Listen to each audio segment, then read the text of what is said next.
नमस्कार आप सभी मेरे फेसबुक के साथियों, आज मुझे दिन में और बहुत ही अर्जेंट आप लोगों के बीच लाइव आना पड़ा। आवाज़ उठाना बहुत ज़रूरी है।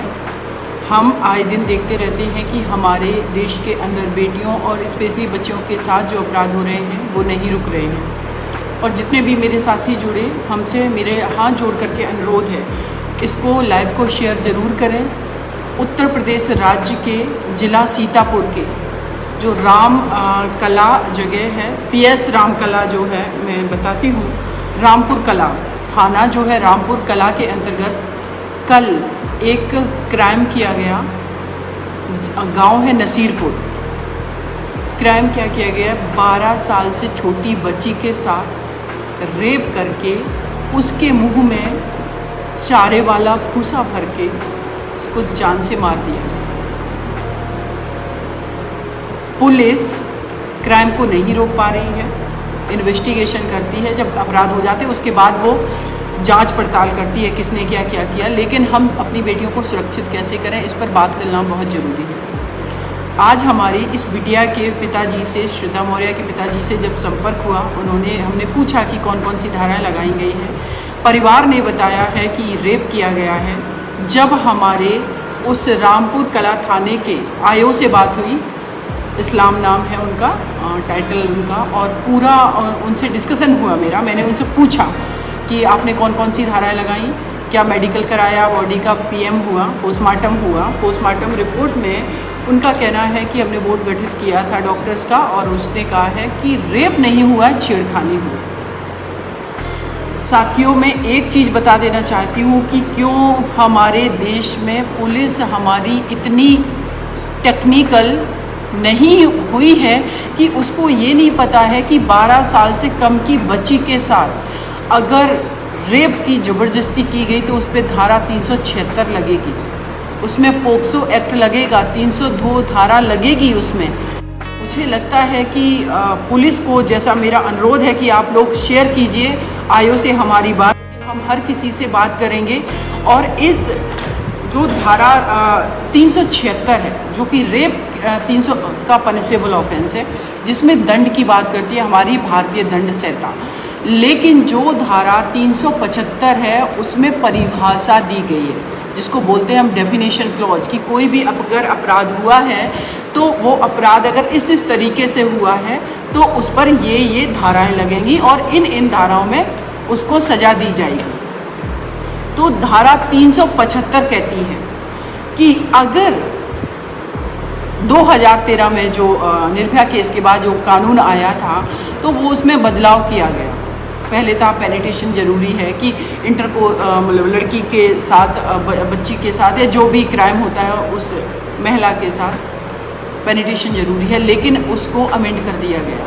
अगर आप किसी स्त्री के बॉडी के किसी पार्ट को टच करते हैं, आप गलत तरीके से टच करते हैं, गलत इंटेंशन से टच करते हैं आप तो, और उसको ज़बरदस्ती करते हैं, तो वो रेप के सेक्शन में काउंट होगा। और जब बच्ची 12 साल से कम की है तो उसमें पोक्सो एक्ट ज़रूर लगेगा। आयोग का कहना है कि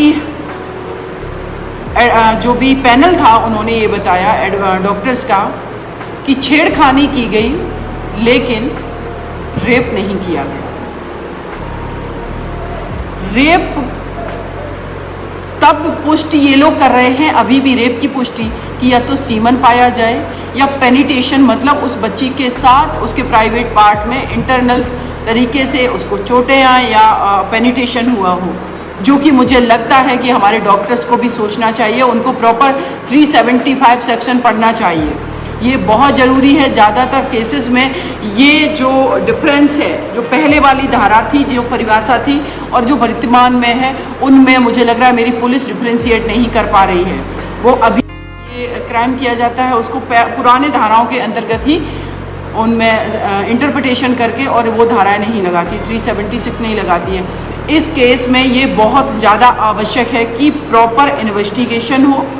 अगर PM रिपोर्ट आ गई है, जो कि उनका कहना है, आयोग का कहना है कि रेप की पुष्टि नहीं हुई है, लेकिन जो वो ये बता रहे हैं कि जिस तरीके की छेड़खानी की गई, 12 साल से कम की बच्ची है, तो मैं उनको बताना चाहती हूँ कि इस FIR में और फर्दर अगर आपने एफआईआर फाइल कर ली है, लॉन्च हो गई है, तो उसमें इन्वेस्टिगेशन में आप आज ही 376 धारा लगाइए।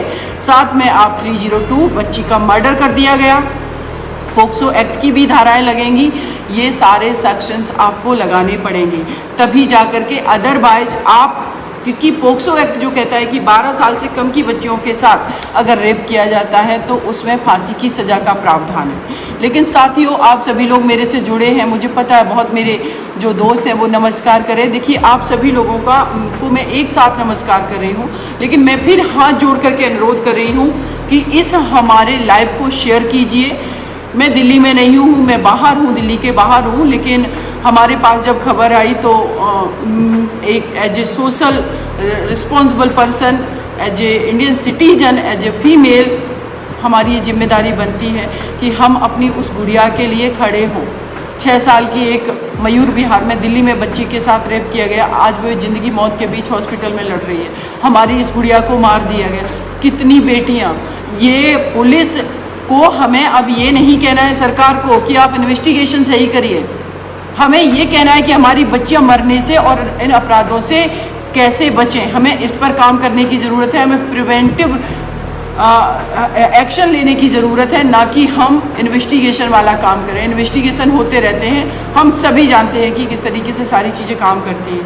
नो डाउट मैं सारे केसेस की बात नहीं कर रही हूँ। निर्भया केस में पुलिस ने अच्छा काम किया था, और भी बहुत सारे केसेस हैं जिसमें मैं देखती हूँ पुलिस ईमानदारी से काम करती हूँ। मुझे पूरी उम्मीद है, जाति, धर्म, लिंग भेदभाव से, हर चीज़ से उठ करके सीतापुर की जो थाने की पुलिस है, रामपुर कला थाने की पुलिस है, ये भी प्रॉपर सही तरीके से इन्वेस्टिगेशन करेगी।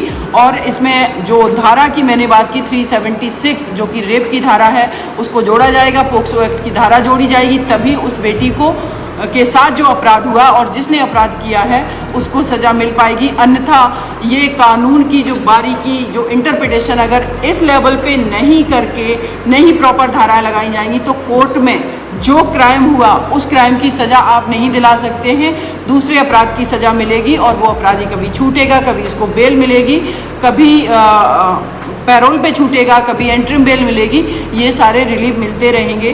तो 2 चीज़ें बहुत ज़रूरी हैं हमारे, एक तो कानून का इम्प्लीमेंटेशन प्रॉपर हो, प्रॉपर इन्वेस्टिगेशन हो, क्योंकि एक कहावत है कानून की कि लोग कहते हैं कि शायद चाहे 90 अपराधी छूट जाएं, 99 अपराधी छूट जाएं, लेकिन एक इनोसेंट को सज़ा नहीं मिलनी चाहिए। मैं कहती हूँ ये कैसे कॉन्सेप्ट आपने चला रखे हैं, क्यों 99 अपराधी छूट जाए। इन्वेस्टिगेशन एजेंसियों को इतना स्ट्रॉन्ग करिए, टेक्निकल बनाइए, आपकी जो पोस्टमार्टम रिपोर्ट है, जो आपकी एफएसएल रिपोर्ट है, इनको टाइम में पर ये आ जाएं, और साथ ही साथ पुलिस हमारी टेक्निकल हो जाए तो कैसे कोई अपराधी छूट सकता है। और अगर ये युक्ति सही लगती है, मुझे लगता है पूरे जुडिशियल सिस्टम को, कि 99 अपराधी छूट जाए लेकिन एक इनोसेंट को सज़ा नहीं मिले, डेफिनेटली एक इनोसेंट को सज़ा नहीं मिलनी चाहिए। अगर मिल रही है तो वो भी पुलिस और सिस्टम और जुडिशरी की खामियां हैं, और अगर 99 छूट रहे हैं तो तब भी ये पुलिस और हमारे प्रशासन और हमारी जुडिशरी की ये खामियां हैं। ये बातें बहुत पुरानी हो गई हैं, ये कॉन्सेप्ट बहुत पुराने हो गए हैं। हम 21st सेंचुरी में हैं,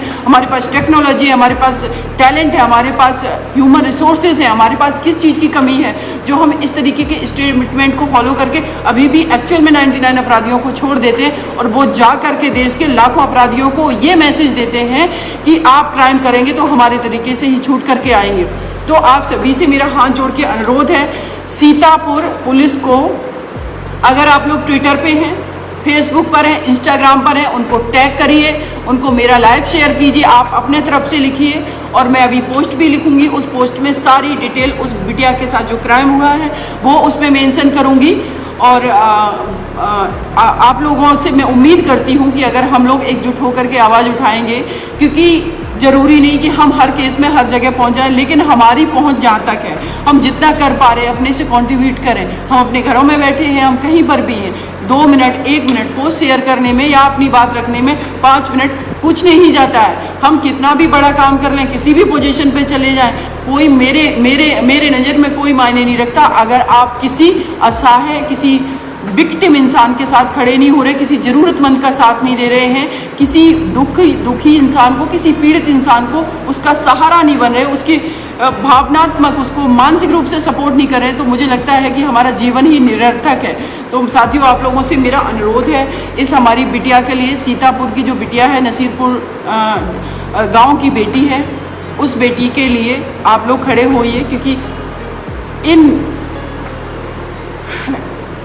बेटियों में कोई ना कोई हमारी ओलंपिक में मेडल लाने वाली बेटी हो सकती है, जिनको हम दिन में रात में जिंदा जला रहे हैं, जिनके साथ रेप किया जा रहा है, जिनको मार दिया जा रहा है, जिनको घुटन भरी ज़िंदगी दी जा रही है, जिनके लिए हमारा देश पूरी तरीके से हमारी बेटियां सुरक्षित नहीं है। हमारी अपने कंट्री में कौन वो लोग हैं, उनको उन लोगों तक उनको सबक सिखाना, उनको मानसिक रूप से उनकी काउंसलिंग करना, हर चीज़ ज़रूरी है। और साथ ही साथ हम लोगों का आवाज़ ही किसी भी लॉ के अमेंडमेंट का कारण बनती है, हम लोगों की आवाज़ ही किसी को जस्टिस मिलने का कारण बनती है, और हम लोगों की एकजुटता ही हम लोगों की ज़रूरतें, हम लोगों की डिमांड ही पार्लियामेंट में कानून पास करवाती है।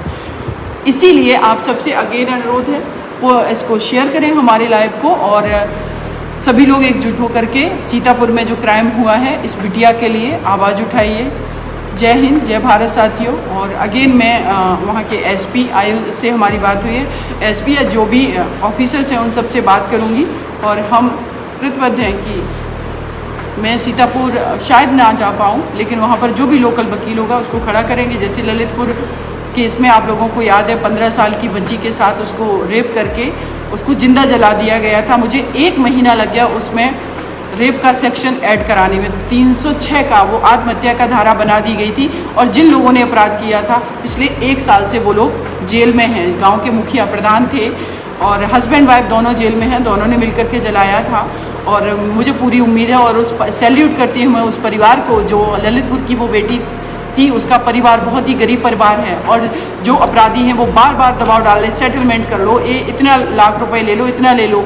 लेकिन उस माँ का कहना है, मैडम मुझे मेरी बिटिया अकेली मेरी बेटी थी, मुझे न्याय चाहिए, और मेरा बेटा जो छोटा है वो अभी भी अपनी दीदी को याद करता है। ये संवेदना, घर में इंसान कितना बिखरता है, टूटता है, अपने घर की बच्चियों को जब खेलते हंसते पढ़ता हुआ देखता है कि शायद मेरी बेटी भी अपने देश के लिए अच्छा करेगी, अगर कुछ नहीं भी करेगी, सिंपल इंसान की तरह उसको जीने का अधिकार है, जो कि हम एज ए सिटीजन उन अपनी बेटियों के जिंदा रहने के अधिकार को छीन रहे हैं। उनके स्वाभिमान की धज्जियां हम लोग उड़ा रहे हैं, हम ही लोग उड़ा रहे हैं। क्योंकि क्या समस्या है कि हम लोग ऐसा कुछ नहीं कर पा रहे हैं एज ए सिटीजन, क्योंकि जो पुलिस है, जो एडमिनिस्ट्रेशन है, जो जुडिशरी, वो भी हमारे देश के नागरिक हैं। कि आप पद पर पहुंच जाने से जो फैक्ट आपके सामने आएंगे उसी पर काम करेंगे। उसके पीछे की जो एक हिडन कॉन्स्पिरेसी, जो एक हिडन समस्या जो छुपी हुई होती है, वो हम क्यों नहीं देख पाते हैं। किसी भी केस की फैक्ट टेम्पर किए जा सकते हो, टेम्पर फैक्ट आएंगे अगर कोर्ट के अंदर, तो किसको न्याय मिलेगा। इन सारी चीज़ों पर बात करने की बहुत आवश्यकता है। अगेन आप सभी का शुक्रिया, और हम उस बिटिया की मिलकर के आवाज़ बनते हैं, उस परिवार को न्याय दिलाते हैं। जय हिंद, जय साथी।